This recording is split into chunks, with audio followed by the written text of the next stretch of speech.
సమర్పించారు.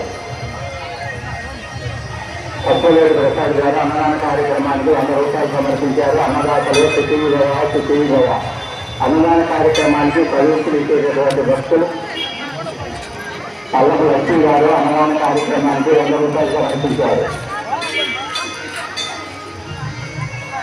ప్రేమైన భక్త మహాజనులారా, ప్రేమైన ప్రజలారా, మన ప్రియతమ నాయకులు స్థానిక శాసన సభ్యులు గారైనటువంటి ఆంజనేయులు గారు, మాజీ శాసనసభ్యులు మచ్చర మల్లికార్జునరావు గారు స్వామివారిని దర్శించుకోవడానికి ఇచ్చేశారు.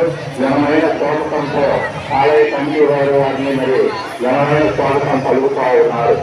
అన్ని దానాల్లో కల్లా అన్నదానం చాలా గొప్పదని, అన్నం పరబ్రహ్మ స్వరూపమని మన యొక్క పురాణాలు తెలియజేస్తా ఉన్నాయి. స్వామివారికి తగ్గింపునిచ్చేటటువంటి భక్తులు మీకు తెలిసినటువంటి విరాళాలు సమర్పించి స్వామివారి కృపకు పాత్రలు కావాల్సిందిగా తెలియజేస్తా ఉన్నాం. అన్ని దానాల్లో కల్లా అన్నదానం చాలా గొప్పదని మన పురాణాలు తెలియజేస్తా ఉన్నాయి. మరి 2 సంవత్సరాల క్రితం స్వామివారి ఆలయాన్ని నిర్మాణం చేసి చాలా గొప్పగా మరి నిర్మాణం చేసి విగ్రహ ప్రతిష్ఠ మహోత్సవ కార్యక్రమాలు 2 సంవత్సరాల క్రితం జ్యేష్ఠ మాసంలో 2023 జ్యేష్ఠ మాసంలో జరుపుతున్నాము.